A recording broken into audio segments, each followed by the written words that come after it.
Assalamu alaikum. Урматтуу кыргызстандыктар, жалпы мекендештер. Кухня 1. Жана мен кайрылымдын себеби баш калкалап жүргөн бөтөн элдин, бөтөн жердин, мамлекеттин алдыга жылдырып бюджетине салым кошуп аткан, мамлекетке аябай бир пайда келтирип аткан Бакиев Курманбек Салиевичке жана Аскар Акаевичке кайрылайын деп атам.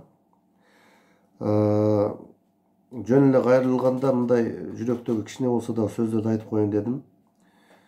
Сиздердин байлыгыңыздар бар, урматтуу сыртта жүргөн экс-президенттер.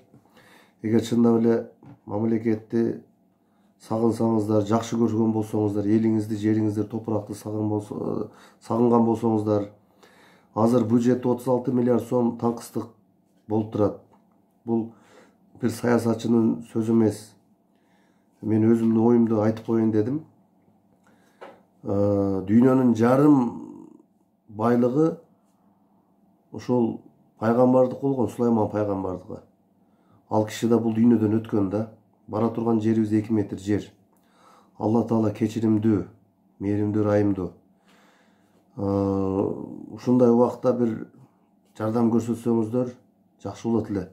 Биз эл кечиргенбиз. Мен жекече кечиргем. Акаев дагы, Бакиев дагы өз элине келип бактылуу каарлыгын сүрсө деген ниетим бар. Ошол себептен ушул карыздардага кичине жардам берип, экөөңүздөр 2 миллиардтан 4 миллиард дебей эле коеюн. Жок, 1 миллиардтан да деп айтпайм. Экөөңүздөр биригип бир 500 миллион доллардан жардам берсеңиздер, 1 миллиард доллар. Кытайдын кичине болсо да карызынан кутулуп алат элек. Эми бул карызды албетте Атамбаев кылган. Анан ушул 30 жылдык кээ бир турме саясаттан болгон. Аны биз баарыбыз көрүп турабыз. Мен 6-класстан бери Кыргызстан өнүгөт деп келатам. 6-класстан бери, 90-жылдан бери. Жашым 42-ге чыкты. Курсагыбыз ток, кийимибиз бүтүн, ушунусуна шүгүр кылабыз. Ашыкча байлыгыбыз жок. Үй бүлөбүз бар. Ошол себептен баягы Даниэл Уруцкий агабыз дагы, Данияр Үсөнов агабыз дагы аябай бай киши деп угабыз. Ушундайда Кыргызстанга салым кошуп койсо, кыргыз эли өтө кечиримдүү, сабырдуу калк. Адилеттүүлүктү сүйгөн калк, боорукер калк. Ошол себептен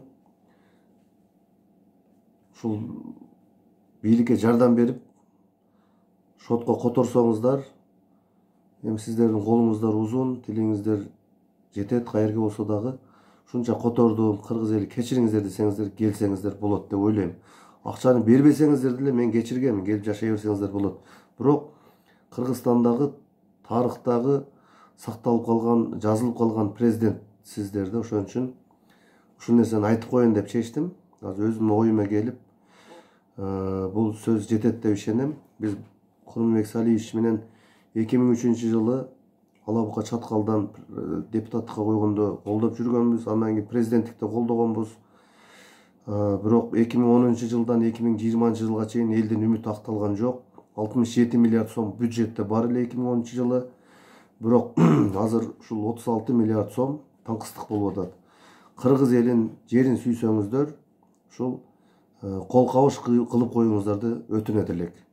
Мен өзүмдүн атыман эл деле мен ушул сөзүмдү кубаттап колдосо керек. Сиздер үчүн Кыргызстан ачык. Келе бериңиздер. Бирок 500 миллион доллардан төлөп коюңуздар. Аман болуңуздар.